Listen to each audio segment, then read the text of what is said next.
18 December 2022 तारिखରେ Kalahandi ଜିଲ୍ଲାର ସହଭାଗୀ ବିକାଶ ଅଭିଯାନର ସମ୍ମିଳନୀ କକ୍ଷଠାରେ ଭୁବନେଶ୍ୱର ଅବସ୍ଥିତ ସ୍ୱେଚ୍ଛାସେବୀ ସଂଗଠନ CSNR ପକ୍ଷରୁ ଅନୁସୂଚିତ ଜାତି ଓ ଜନଜାତି ନିର୍ଯାତନା ନିରୋଧ ଆଇନ ଧାରା ସମ୍ପର୍କରେ ଏକ କର୍ମଶାଳା ଅନୁଷ୍ଠିତ ହୋଇଥିଲା।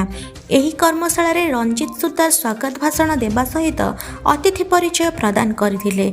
ଅତିଥି ଭାବେ ଯୋଗ ଦେଇଥିବା ଆଡଭୋକେଟ୍ ଶ୍ରୀଯୁକ୍ତ ସୁଧାଂଶୁ ନନ୍ଦ କହିଥିଲେ ଯେ ଥାନାରେ ମୌଖିକ ଭାବରେ ଅଭିଯୋଗ କରାଗଲେ ଥାନାର ଭାରପ୍ରାପ୍ତ ଅଧିକାରୀ କିମ୍ବା ତାଙ୍କ ନିର୍ଦ୍ଦେଶରେ ଅନ୍ୟ କୌଣସି ଅଧିକାରୀ ତାହା ଲିପିବଦ୍ଧ କରିବେ ଓ ଅଭିଯୋଗକାରୀଙ୍କୁ ତାହା ପଢ଼ି ଶୁଣାଇବେ।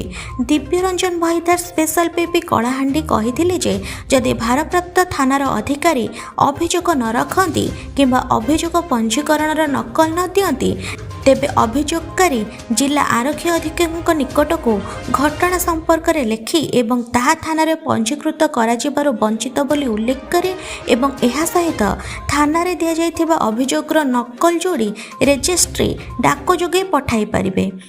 विशिष्ट मानवाधिकार कर्मी तथा अंत्योदयर चेयरमैन श्रीजुक्त दिलीप दास कहिथिले जे तदंतकारी अधिकारी 60 दिन मध्य अनुसंधान शेष करी आरक्षी अधिकारी निकटरे रिपोर्ट दाखल करेंगे।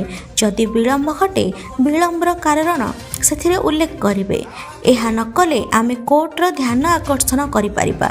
अन्यमानक मध्यरे advocate Sanjeev Satpathy, advocate Chhabilal Niyal, advocate Suryanarayan Kumar और सामाजिक कर्मी पूर्णचंद्र प्रधान प्रमुख जोगदे ए संपर्क में आलोचना करथिले।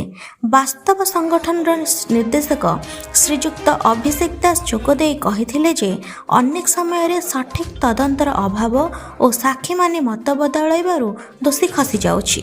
पुलिस अधिकारी मानक मध्य ए दिगरे ध्यान देवा सह आंतरिकता भावे काम करिबा दरकार एवं अनुसूचित जाति और जनजाति निर्यातना निरोध आईन धारा 4 संपर्क में आलोचित होइथिला एवं एथिपाई एकजुट हेबाकू सेमाने आह्वान देथिले। कार्यक्रम रे वास्तव संगठनर निर्देशक श्रीजुक्त अभिषेक दास जोगदे कहिथिले जे अनेक समय सठिक तदंतर अभाव और साक्षी माने मत बदलाउथिबारु दोषी खसी जाउछि। पुलिस अधिकारी मानक मध्य ए दिगरे ध्यान देवा सह आंतरिकता भावे काम करिबा दरकार एवं अनुसूचित जाति और जनजाति निर्यातना निरोध आईन धारा 4 संपर्क में मध्य आलोचित होइथिला एवं एथिपाई एकजुट हेबाकू सेमाने आह्वान देथिले। कार्यक्रम शेष में पल्लीश्री दास CSNR समस्त अतिथिवृंद मानक धन्यवाद अर्पण करथिले।